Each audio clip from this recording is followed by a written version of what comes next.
warahmatullahi wabarakatuh. Shalom, Om Swastiastu, salam kebajikan. Perkenalkan, nama saya Esterini Serendang Merpaung dengan NIM 1011422139. Saya selaku moderator dan sekaligus pemateri dari presentasi ini.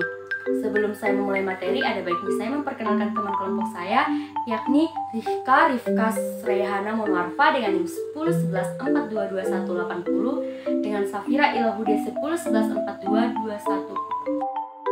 Baik, untuk materi pertama yakni pelajaran dari Marhab Aliran Hukum Sosiologis.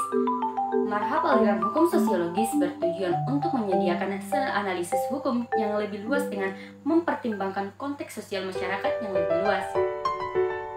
Dengan menggunakan pendekatan sosiologis dalam analisis hukum sebagai ilmu sosial yang bermanfaat untuk memberikan perspektif baru pada hukum melalui analisis sosial dan budaya. Penerapannya sendiri dapat digunakan dalam penegakan hukum, desain hukum, dan advokasi masyarakat. Baik, materi selanjutnya yaitu tentang sejarah mazhab aliran hukum sosiologis. Yang pertama adalah konsep awal. Mazhab aliran hukum sosiologis pertama kali muncul di Jerman pada abad ke-19 dengan tokoh-tokoh seperti Gustav Hugo, Lorenz von Stein, dan Rudolf von Hering. Yang kedua, tokoh penting. Max Weber dikenal sebagai tokoh paling berpengaruh dalam mazhab ini. Sosiolog Jerman itu memperkenalkan konsep hukum formal dan hukum substansial, serta mempelajari hubungan antara sistem sosial dan hukum.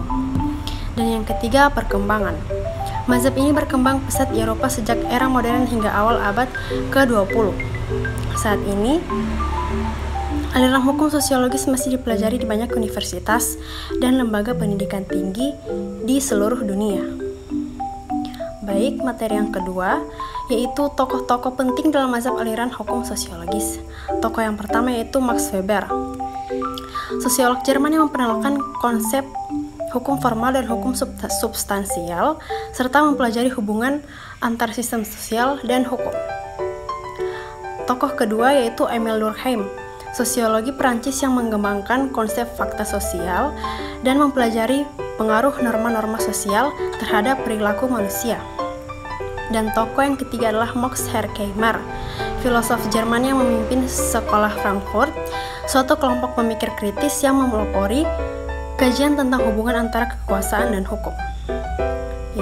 Yang selanjutnya, materi ketiga, manfaat mazhab aliran hukum sosiologis. Manfaat yang pertama yaitu pemahaman yang lebih luas. Dapat memahami hukum dalam perspektif yang lebih luas dan mengetahui bagaimana hukum berinteraksi dengan konteks sosial yang lebih luas.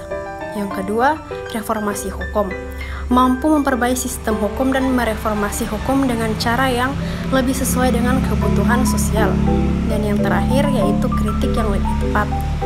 Mampu melakukan kritik terhadap hukum yang lebih tepat dan tajam karena melibatkan analisis sosial dan budaya. Oke, next. Berakhirnya mazhab aliran hukum sosiologis. Yang pertama yaitu perkembangan baru. Banyak teori dan metode baru dalam ilmu sosial yang muncul dan membuat mazhab aliran hukum sosiologis menjadi kala populer. Dan yang kedua, globalisasi. Globalisasi membuat perbedaan antara hukum dan sistem sosial dari berbagai negara menjadi lebih kecil. Yang ketiga yaitu perspektif yang lebih luas. Beberapa kritikus menganggap bahwa mazhab ini kurang bisa mengangkat isu-isu yang lebih luas dan cenderung lebih terfokus kepada aspek sosial. Aplikasi mazhab aliran hukum sosiologis yang pertama yaitu penegakan hukum. Menjadi alat analisis penting dalam penegakan hukum dan perspektif sosial dalam berbagai isu kontemporer.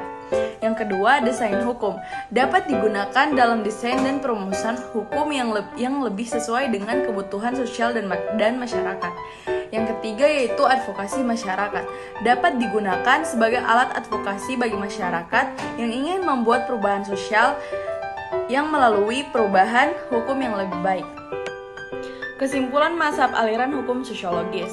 Kelebihannya yaitu mengedepankan aspek sosial dalam analisis hukum dan menyediakan kerangka berpikir kritis yang lebih komprehensif.